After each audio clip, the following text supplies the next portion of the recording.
Hello, everybody. My name is Saeed, and tonight I'll be talking back to Hal Draper and a part of his book uh, entitled Socialism from Below, specifically the chapter on Marx, Marxism, and trade unions, page 269.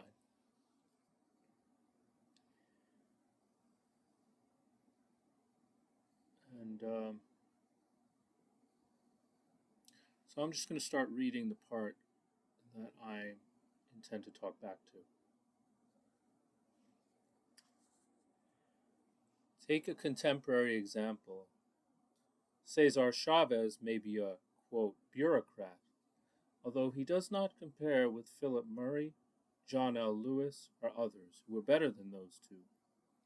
The sectarian will say, quote, Chavez does not let you make your own decisions. He tells the organizers what to do.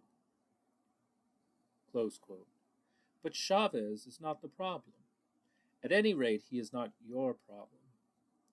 The best thing that could happen to many radical intellectuals is to become United Farm Workers, organizing committee organizers, even if they have to keep quiet for a while in order to gain those three other things.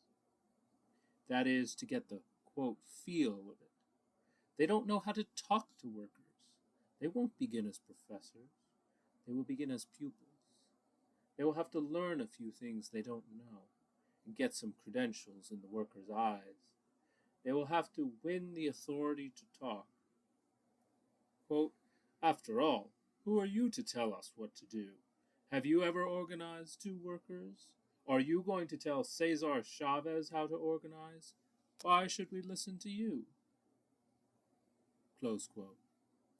Do you see the nature of the problem? There are a couple of problems that the student-based New Left faces today that differentiate it from its predecessors. First, there's the question of responsibility. Students are, quote, irresponsible, literally. They are not weighed down and shackled by the obligations which most workers have. They are free in many respects. Workers are not free. We are dealing with the social and political consequences of lifestyle. In a union, when you make proposals, you have to think them out in a new way, in a way you don't have to do in a student movement. Otherwise, you are likely to get the reputation as the kind of person who makes an irresponsible move at the drop of a hat. And you won't be listened to by people who are interested in keeping their jobs, paying off their mortgages, and supporting their husbands and wives. What does your program mean to the lives of those responsible people, whom you are trying to organize, and whose lives and careers may depend on you if you are a union organizer? Another difference between students and workers is that in a union, you are dealing, for the most part, with people who have a permanent prospect of having to be workers. Students, even when they enter the workplace, always have alternatives. For the average worker, there are no alternatives. This is an unbridgeable gulf that students and intellectuals can't get over. They can recognize it. They can't get over it. All right. So I just want to comment on this section.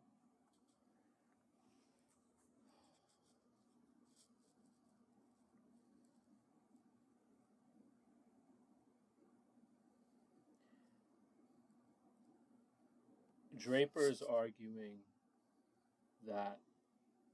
So let's start with quotes. Right? Let's start with quotes.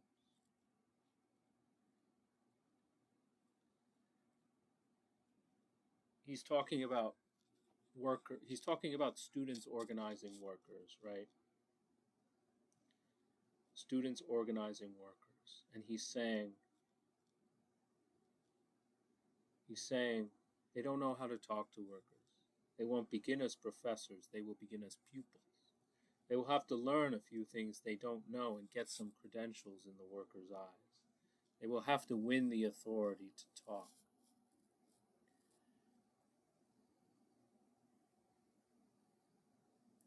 I have a lot of issues with these few paragraphs. The whole notion of winning the authority to talk.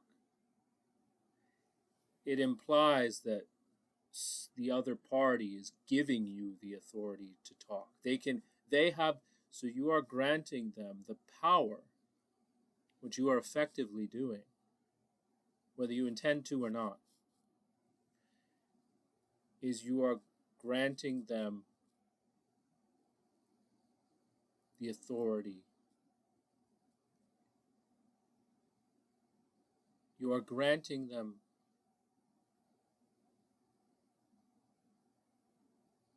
basically license to give you the authority to talk. The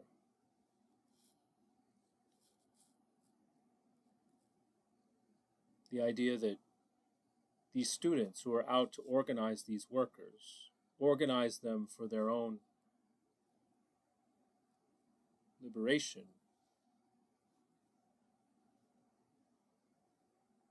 They have to win the authority to talk.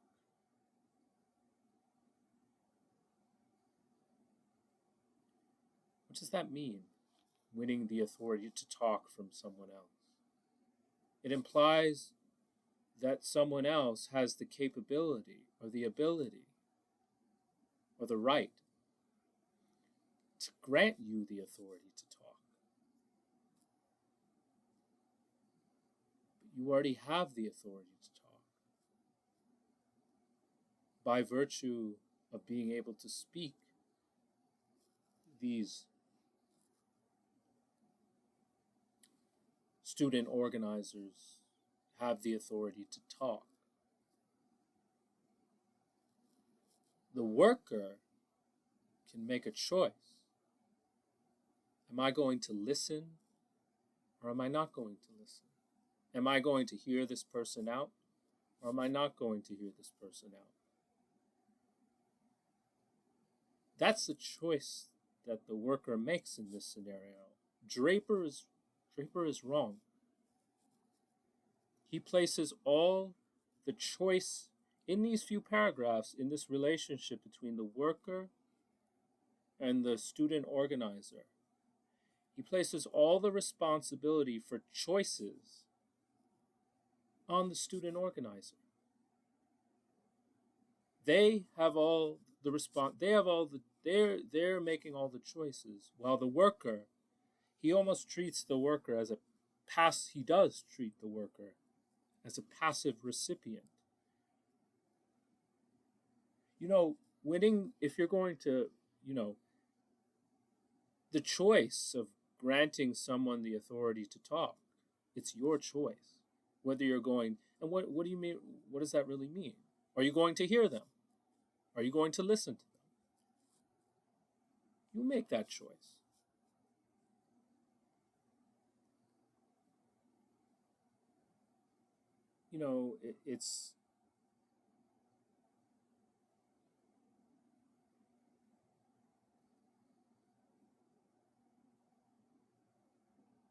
It's just odd, this wording. And this idea of getting credentials in the worker's eyes.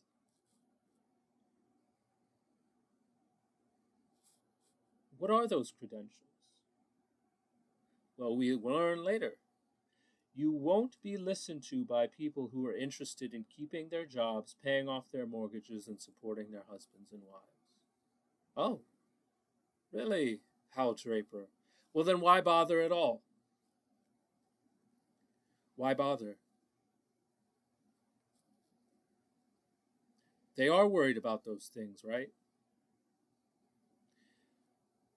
Well, then, how exactly are you, the student organizer, going to win the authority to talk, according to Hal Draper, if these people who you're trying to organize and you're trying to get to take risks, right? You're trying to move them. You're trying to move them to take risks, to put aside, to some extent, their worry about keeping their jobs, paying off their mortgages, and supporting their husbands and wives. Because going on strike is a risk. So if they're more worried about keeping their jobs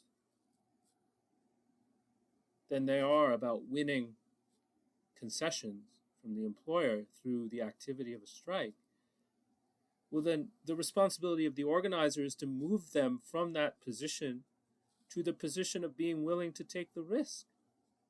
But Hal Draper, it seems, would rather that the student organizer appeal to the worker based on the worker's already existing worry about keeping their job, paying off their mortgage, and supporting their husband and wife. Well, then, let me tell you, Hal Draper, you would never get to the point where these workers are ready to strike and take a risk. The point is to move them, not to appeal to them based on their already existing anxiety. Now, that's a difficult thing. It may not work. But if it doesn't work, it's not all your fault. It just means they're not ready to hear you. They're not ready to listen to you. And what can you do? But this idea of winning the authority to talk, getting credentials in the workers' eyes, it places all the burden on the student organizer. And if those workers, if you can't manage to move them,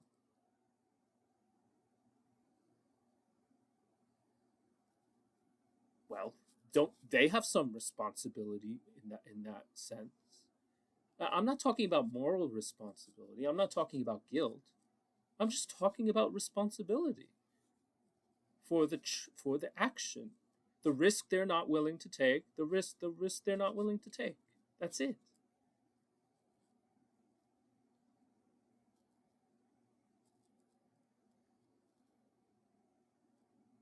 It's not a moral responsibility. It's not a sense of guilt. I'm not talking about a sense of guilt. I'm not saying that those workers should have a sense of guilt or we let the student organizer down. That's not what I'm talking about. I'm talking about, well, what Hal Draper is talking about, winning the authority to talk.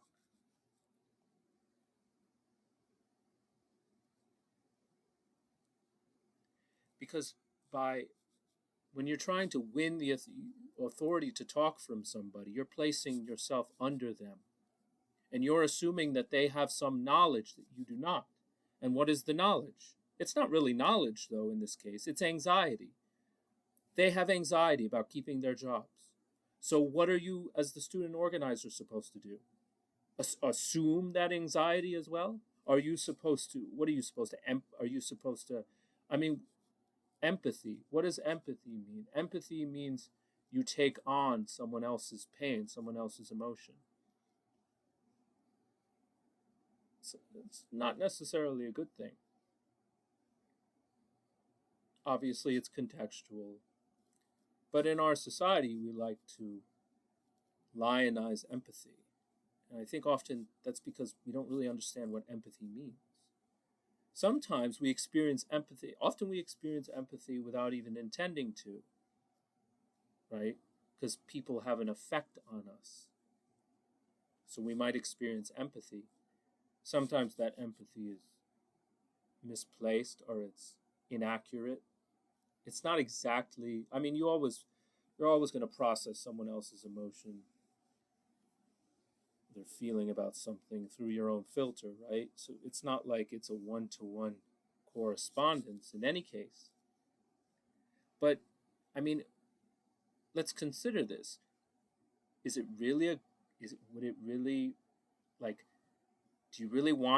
Hal Draper really want the student organizer to assume the anxiety of the worker who's worried about their job? is that the best recipe for being an effective student organizer and rallying these workers to the cause of their own liberation? Is their own already existing anxiety that causes them to not confront their employer already? The very anxiety that corresponds to the existing state of their relationship towards their employer? You're trying to move them from that. You're trying to move them from that. So how does it make sense to treat yourself as their pupil? To treat yourself as if you have to win the authority to talk from them? To treat yourself as you have to gain credentials? It doesn't seem to make much sense. In fact, it doesn't even make sense from the perspective of Hal Draper earlier in this book. This book, I'm going to read the blurb on the back just to give you a sense of what this book is about. What is socialism? This classic text by Hal Draper makes the case that genuine liberation can only come from the self-activity of workers and ordinary people.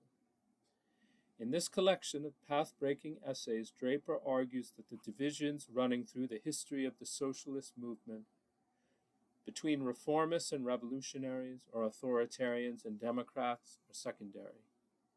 The important distinction is between those socialists who looked for some outside authority. Key in on that. Who looked for some outside authority that would hand down salvation to the masses from above, and those who saw the key to changing the world in the struggle for self-emancipation from below.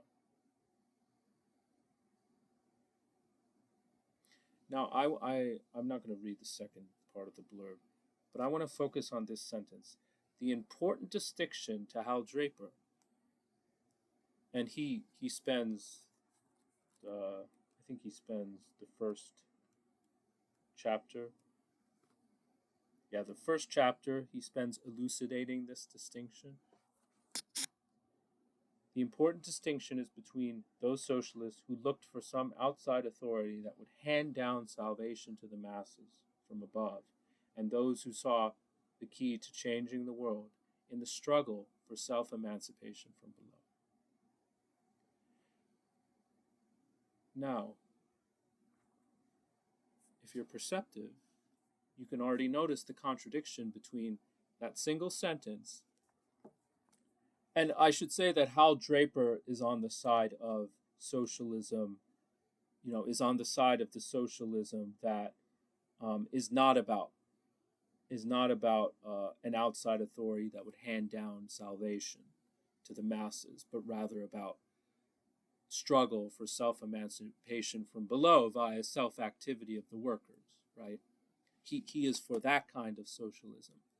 But see, that idea of socialism, that practice of socialism, is in distinct contradiction to these paragraphs I just read. I read at the beginning of the video from page 269, from the chapter entitled Marx, Marxism, and Trade Unions.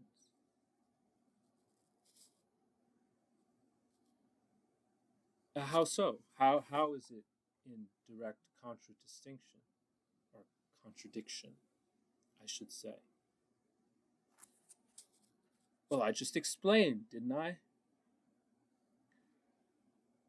In Hal Draper's view, these organizers, these student organizers who are going out in this hypothetical scenario, in this case, becoming United Farm Workers Organizing Committees organizers and trying to go out and organize the farm workers against their employers. He's arguing that he's basically saying that they have to win the authority to talk. They have to gain credentials in the workers' eyes. But the problem is the workers are not currently engaged in struggle.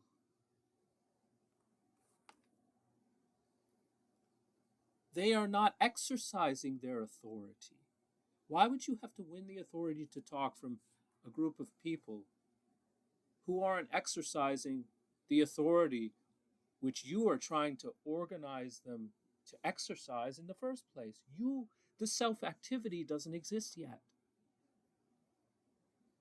You are out there to foster it, to create it.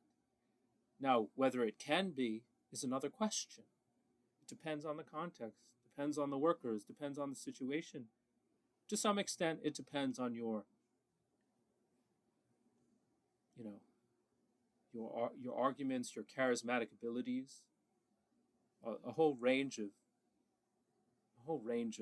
uh, conditions for the possibility of something to happen, of the self-activity of these workers, right? But the workers aren't engaged in a struggle for self-emancipation from below yet. They're not. You're trying to move them to that place. Now, the problem is Hal Draper is arguing that the organizers must place themselves under the workers who are not yet who are not yet engaged in struggle. What would that essentially mean? It would mean that rather than the organizing committee members moving the workers, what would start to happen? The workers in their already existing state, already moribund state of not taking risks, of anxiety over losing their jobs and not being able to pay their mortgages. It would mean that the workers would be moving, instead of the organizers moving the workers to self-activity, the workers would be moving the organizers into a state of anxiety, into a state of, this is all we can get. We're too anxious, we're too worried. We're too worried that we'll lose everything.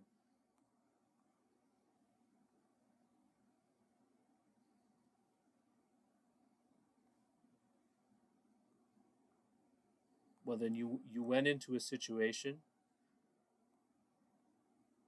you were trying to move people, and instead you end up being moved, but in the opposite direction.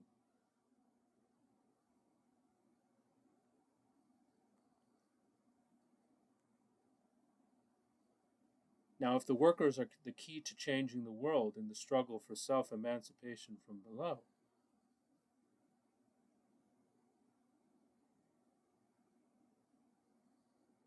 well, I mean, see, the problem is the ones who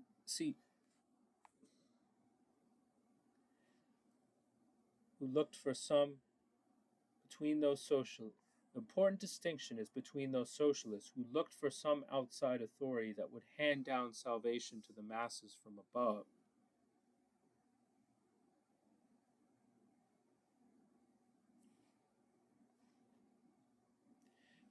But the organizers are trying to get them. See, the key with the organizers is they're trying to get the workers themselves to see themselves as sources of authority in confrontation with the employers. We are the authority. We can run this factory perfectly. We can run this factory effectively without you. We don't need you. You can forget about profit making. That's where the organizers should be trying to move the workers, right? From the state of, oh, I'm worried about keeping my job, to, well, why can't we run the factory? We have the authority within ourselves to be able to run this factory, to be able to share the revenue that we gain from running this factory. We don't need a boss. And we don't need the relation that currently exists between the worker and the capitalist, where the capitalist appropriates the value that we produce for himself. And we only get a mere pittance of it.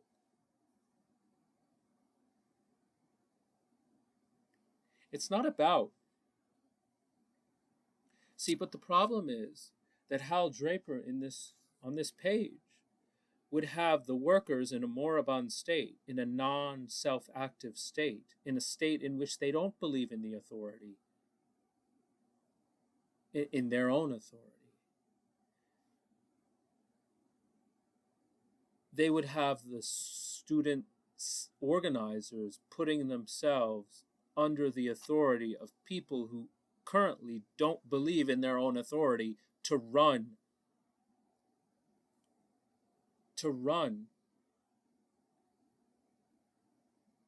society.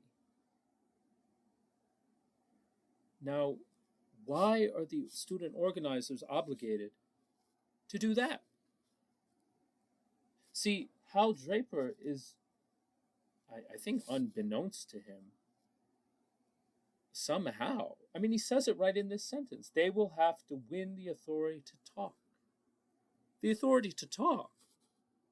The organizers have to win the authority to talk? The authority. Wait a minute. The important distinction is between those socialists who looked for some outside authority. Well, it seems like Hal Draper would like the workers, would like the socialists to be looking to the outside authority of the workers in their non-self-organizing, non-confrontational with the employer state in order to what? Tell us how we should organize you. We know you're worried about your jobs. We know you're worried about your mortgages. Tell us how we should organize. Tell us how we can appeal. Tell us how we can help you to become more aware. To tell us how we can appeal to you in order to get you to be able to desire to take a risk. That doesn't make any sense.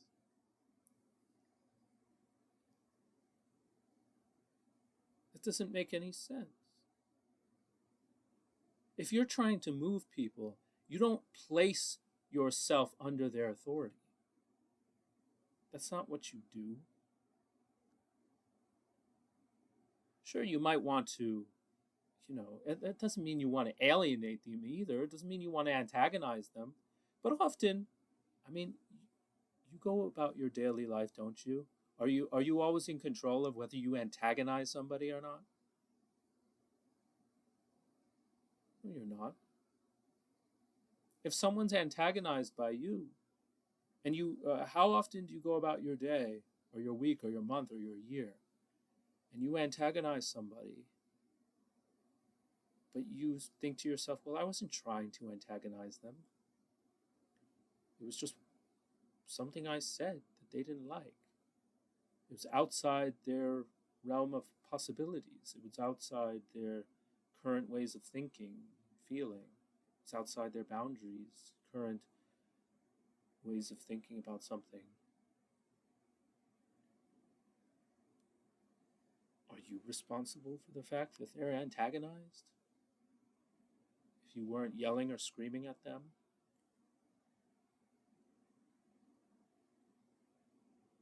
Even if maybe you were raising your voice a bit, maybe a significant bit. Maybe you were trying to inspire them. Maybe you were trying to move them.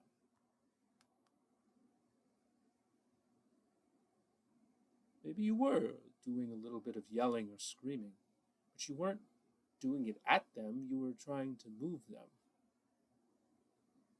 Were they moved?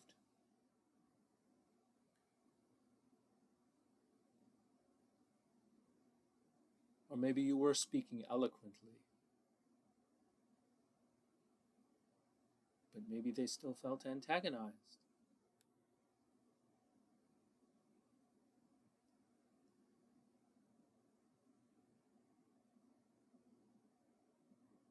Now, I'm not saying that your delivery or your, the way you speechify is not, that doesn't have, I'm not saying that, that it's all on them. Maybe sometimes it's possible to speak in a way where people are moved, where you can say the same thing, I suppose, in a different way and they can be moved, but I'm not sure actually. But I mean, my main quibble with this book or this page, really, not with this entire book, it's this page, is that he's saying that the student organizer must place themselves under the authority of a worker who's anxious and worried about their job security and worried about their mortgage and worried about their husband and wife. Well, that person is never going to go on strike if you place yourself under the authority of their current state of feeling. We really are talking about feeling here.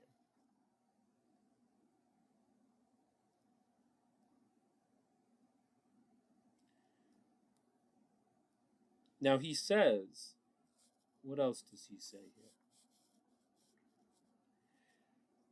Students are irresponsible, literally. They are not weighed down and shackled by the obligations which most workers have.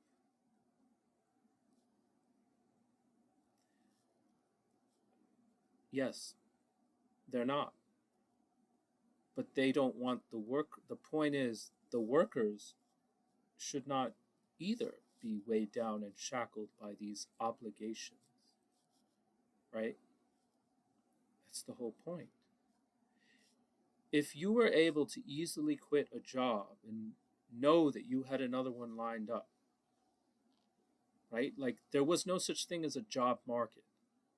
You could freely move around from job to job, do this job for however long you want to, quit, move to this job, do it for however long you want to, move to another job. And there was full employment, meaning there was a job for every single person. Well, then suddenly work is no longer an obligation. It's still a necessity, but it's not something that you feel weighed down or shackled by. Of course, I'm talking about a different kind of society. I'm talking about a different kind of economy. I'm talking about, but that's also what Hal Draper is talking about. This book is called Socialism from Below. It's about socialism.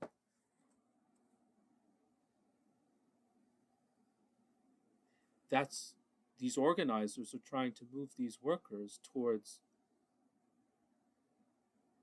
fighting for a socialist economy.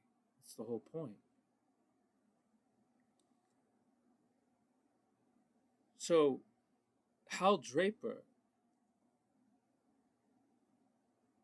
is saying these students are irresponsible, but they're not really irresponsible. They have a lot of responsibility. Imagine the responsibility of trying to move people. A real responsibility is when you're faced with choices, not when you're faced with obligations. People can easily, I'm not saying myself because I can't, but most people in this society quite inure and accept and accommodate themselves to being weighed down and shackled by multiple obligations. They accept their shackles quite easily. Now, that's becoming less and less the case in our society, but it's still not at the point of mass activity. But it's true. It's much easier to accept obligation for most people. I'm talking about most people. I'm not talking about everybody. For a lot of people, it's much harder. Myself, for example, it's much harder. But that doesn't make me irresponsible. See, what I relish are choices and the responsibility that goes along with making choices, but free choices. Markets are not free. Oh, I get to enslave myself to one employer over here, one employer over here, one employer over there, and I have the choice between all three. Oh, and once I really experience all three jobs, what I realize is that, oh my God, there's so many similarities. In all of them, I don't control anything.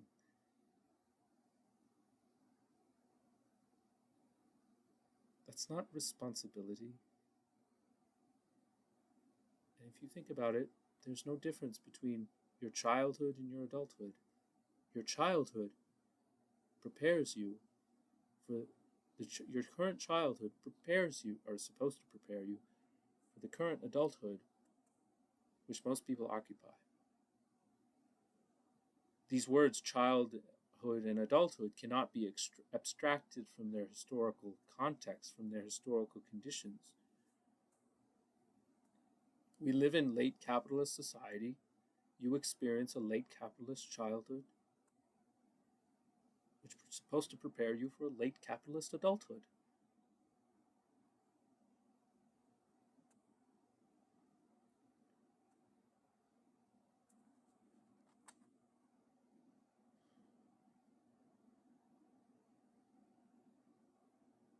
Freedom and responsibility are not in direct contradiction to each other. Students are not irresponsible. Literally or not literally. Imagine the responsibility of trying to organize these workers, who probably are very difficult to move. The sense of responsibility that you feel in order to even want to go out and do this. How hard must it be? Much easier to just not raise a fuss. But see, it would be much harder, more difficult for people who would be inclined to do this, who thought that they had a responsibility, not to society, to a new kind of world, who are so passionate, who can envision a new society and want to work for it, want to move other people to want to work for it too. Imagine the sense of responsibility one must feel in order to be able to do that. It's not irresponsibility literally or figuratively. Hal Draper is wrong. He's wrong. And I'm surprised he could write this as a socialist. But then I'm not so surprised because, we all exist in the contradiction that is this world.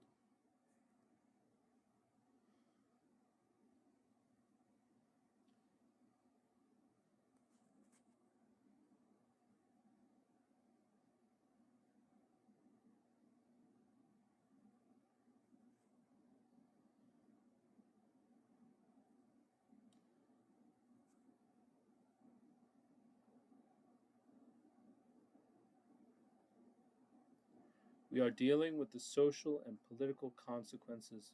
They are not weighed down and shackled by the obligations that which most workers have. They are free in many respects. Workers are not free. We are dealing with the social and political consequences of lifestyle.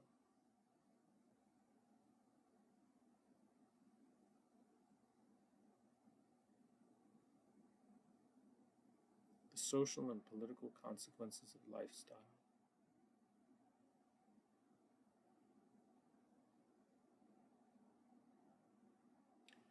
Yes, but that's what you're trying to move these workers to shift their feelings on their lifestyle. The lifestyle of being shackled by obligations. Because as long as those workers are more worried, more anxious about paying off their mortgages, and that weighs down their capability to strike, to go on strike. Let's say not even for controlling their workplace, just for say a 20% raise. They're not able to pay their mortgages anyway.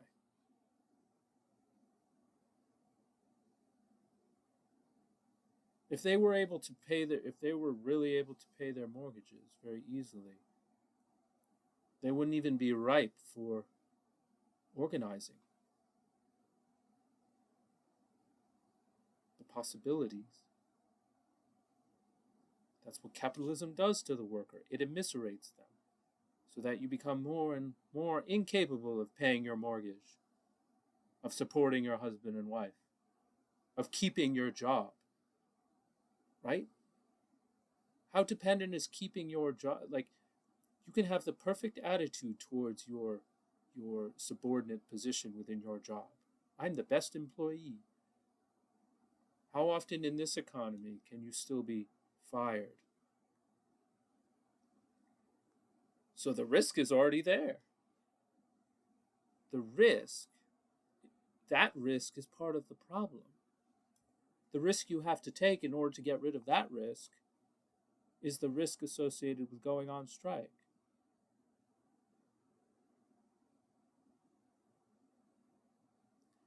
An organizer, the conditions of possibility, I feel like have to exist for an organizer to be successful. If they don't exist,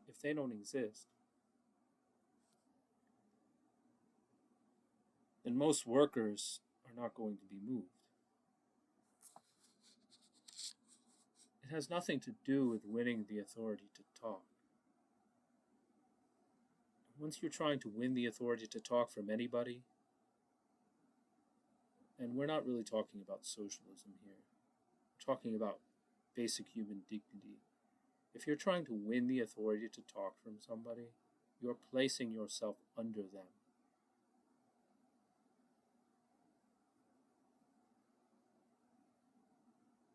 Why?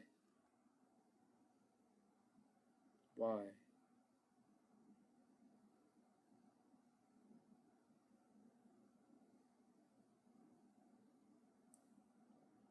There's no reason for it.